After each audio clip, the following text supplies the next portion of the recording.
Friends,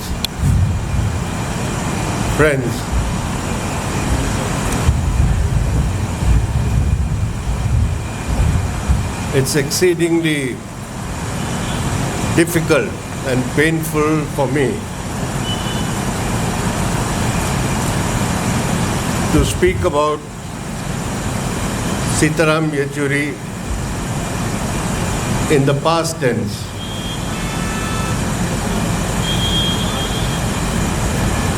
Because I could never have imagined that I would be standing here today to pay tribute to his memory because of my long association and comradeship, beginning from JNU in 1973-74. It is exactly 50 years now of that association and comradeship.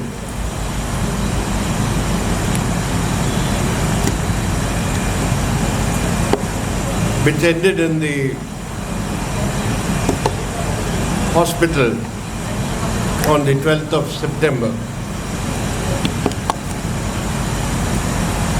This meeting is primarily devoted to remembering Sitaram in JNU. And I find all the speakers are those who have been presidents of the Students Union of JNU. I would like to set the context in which Sitaram began his student activities and political activities in JNU. As Suhail Hashmi mentioned, the JNU Students Union was founded in 1971, and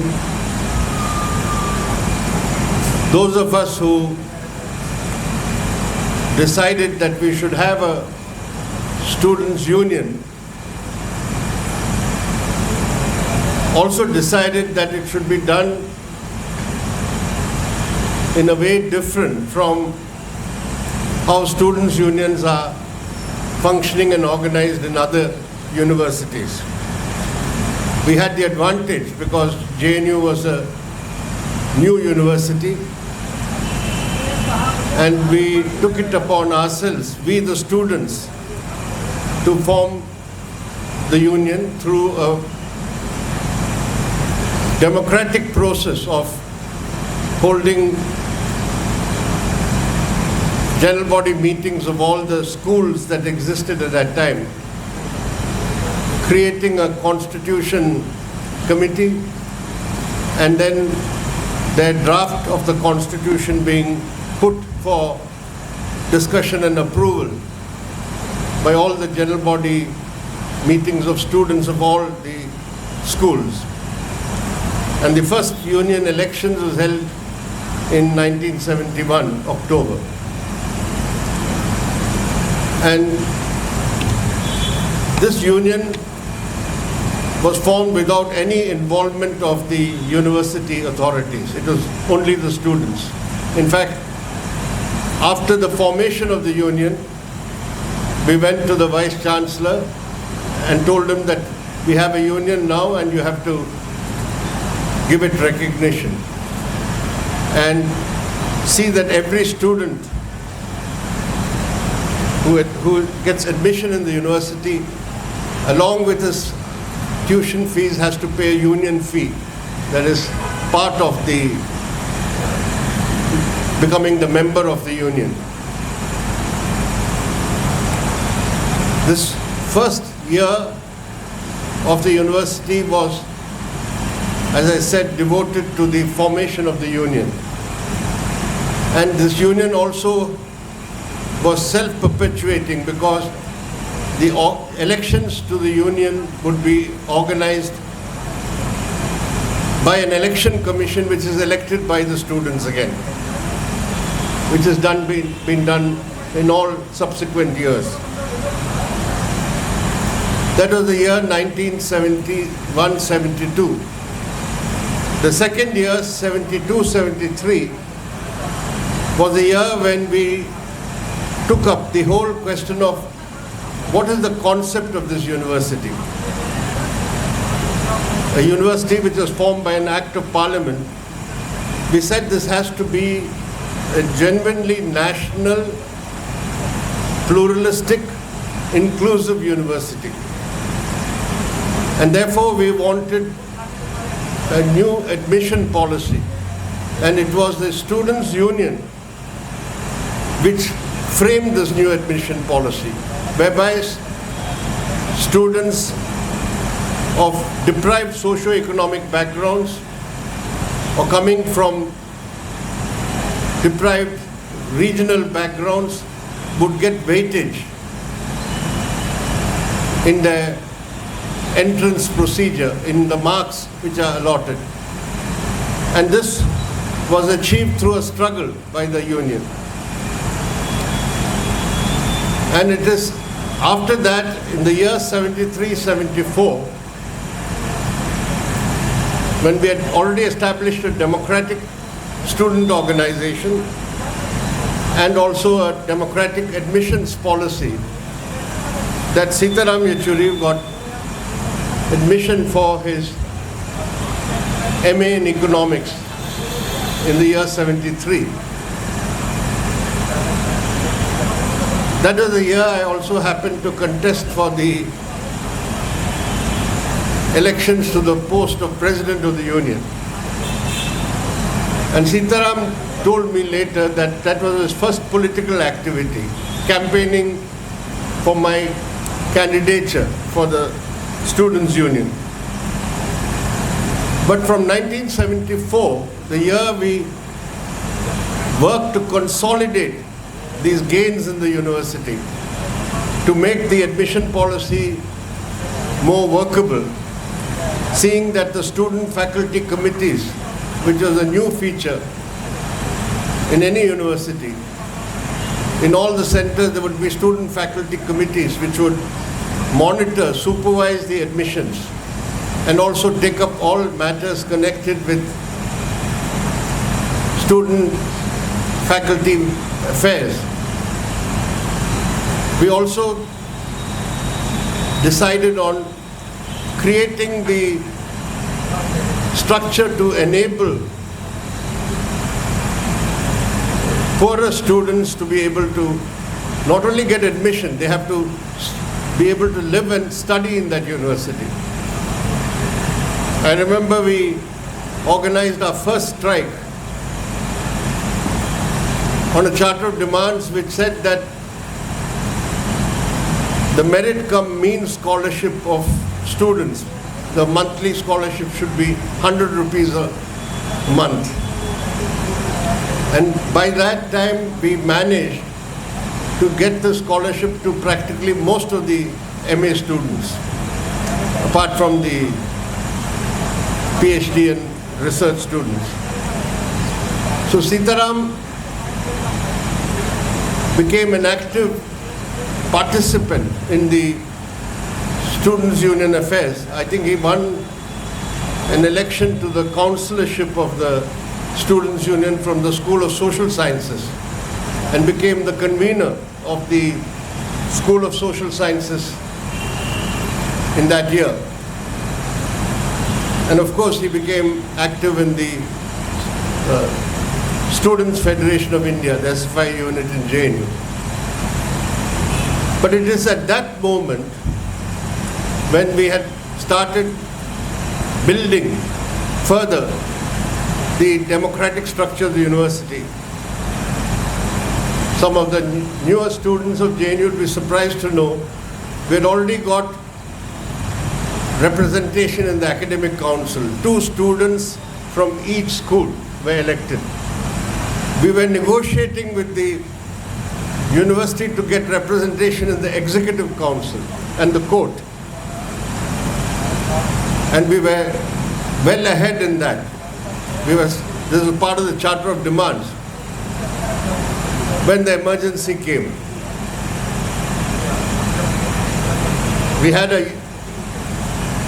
Vice Chancellor, the founding Vice Chancellor, who was a visionary as far as JNU is concerned, G. Parthasarathi. But then, by the time the emergency came, we had another Vice Chancellor. And the chapter in JNU, when the first serious attack on democracy, on democratic rights of the students, and attack on the Students' Union, which is all part of the overall attack on democracy during the emergency. Sitaram was very much, at that time, part of the Students' Union leadership. I see Probir is sitting here, who was kidnapped from the campus during a struggle which was launched when I think the university had decided to deny admissions to 15 students. They said they won't be admitted. And the Students' Union had given a call for a 3-day strike. I think I later on found out this is the only strike that took place during the emergency in by a Students' Union. And it is in the course of that strike that Devi Prasad Tripathi was the president of the union at that time, that Probir Purkayastha was also kidnapped and put under Misa.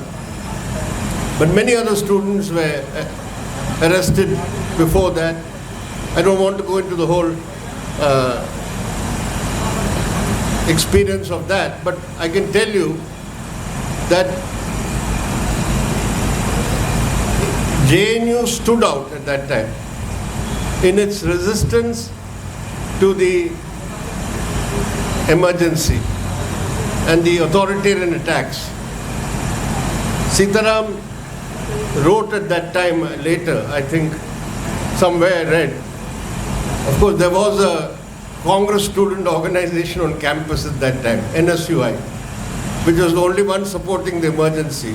He said that the atmosphere in JNU at that time was, we were active fighting the emergency, and it was the NSUI which had to go underground during the emergency in the campus, because that was the atmosphere in the campus. So, after the emergency, Sitaram became the president of the Students' Union, and there was a peculiar, stint of Sitaram becoming 3 times the president in the course of 10 months of the university. Some people thought he became president 3 successive terms, but it's not so. I was still in the university in those days, though I was the more active as an All India president of the SFI. So we, in our wisdom, after the emergency was lifted, we said the old union, which was headed by Devi Prasad Tripathi, that will continue because it really didn't have a proper term till the normal life of the union, which ends in October. But such was the mood and ethos in the campus, the feeling of liberation after the emergency, that when we put this proposal in the university general body, it was defeated.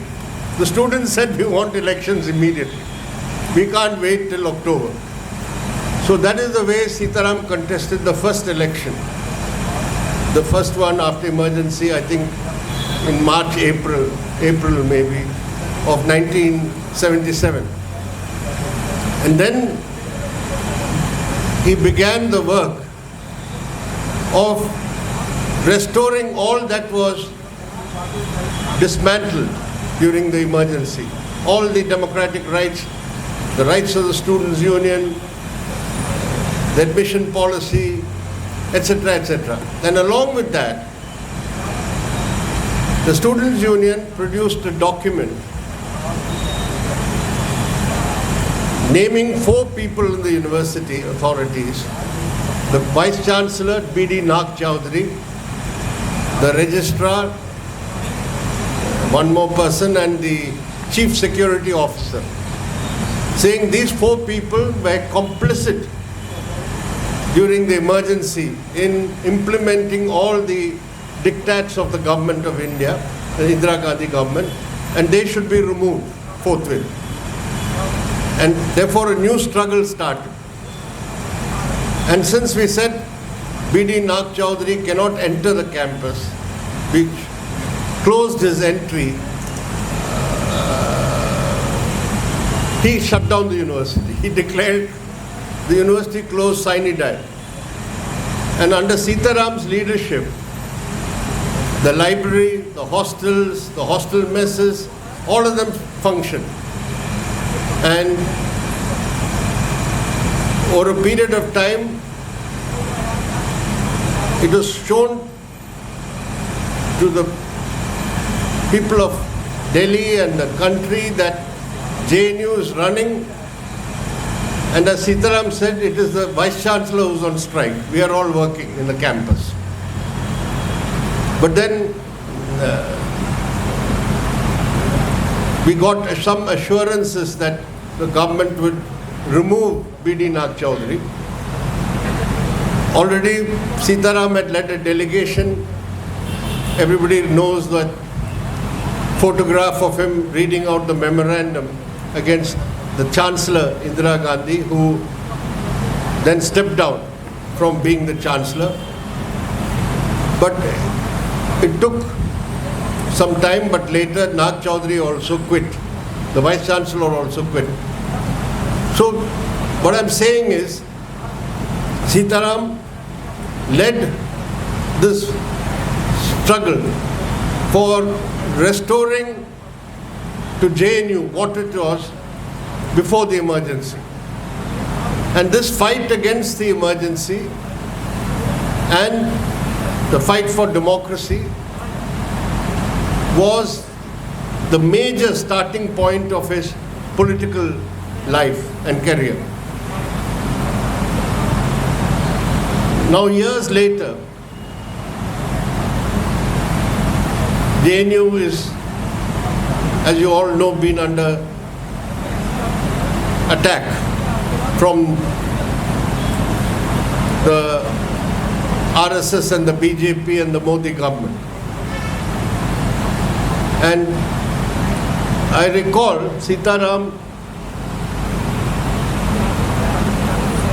saying in an interview to the Frontline in 2016, when the first serious attack took place in JNU, when many student leaders were charged with sedition, you know that whole story. So Sitaram in that interview said, this attack on JNU is a launch pad for an insurrection against the Constitution. And he said, I know I'm using strong words, but then he goes on to explain how the RSS has never been able to reconcile to the idea of JNU, how it has always wanted to destroy what JNU symbolizes. And now they had an opportunity in the second year of the Modi government to start branding JNU as anti-national and start its regime of repression against JNU. So Sitaram put, if you read that interview, you'll see what he talks about is, he explains what the Hindu Rashtra concept of the RSS is, how JNU is anathema for that, inimical to the very concept of Hindu Rashtra, and therefore the attack on JNU is eventually going to be part of the overall attack on the secular democratic constitution of India. And as you all know, Sitaram, as the General Secretary of our party, the Communist Party of India Marxist, had in the last 1 decade been a relentless fighter for democracy, secularism and federalism, and was playing a key role, important role in gathering all the secular and democratic forces to see that the widest and broadest resistance is put up to this Hindutva authoritarian communal regime. And I think therefore what began in JNU for Sitaram was in fact a continuity. 50 years later, Sitaram had what Marxism he learnt in JNU, what skills he learnt as a political activist in JNU, that was put to very good use by him when he emerged as an important national political leader. At this juncture, I would also like to mention that when we took Sitaram on his last journey, we also took him to JNU on the 13th of September. I went along with the cottage there, and I had mixed feelings when the students and teachers of JNU were paying homage to him. On the one hand, I was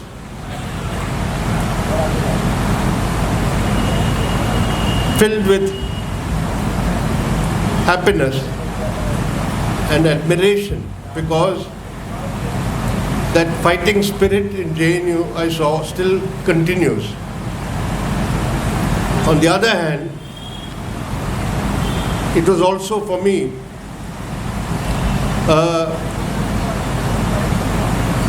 I was also filled with apprehensions because I know what is being done, what insidious efforts are being done to undermine and destroy the JNU that we had all worked to create and build together. So I think that when we celebrate the life of Sitaram Yechury and pay tribute to his memory, this little place called Jawaharlal Nehru University, we must be able to defend and protect what it stands for, and it becomes part of our wider struggle and endeavor to see that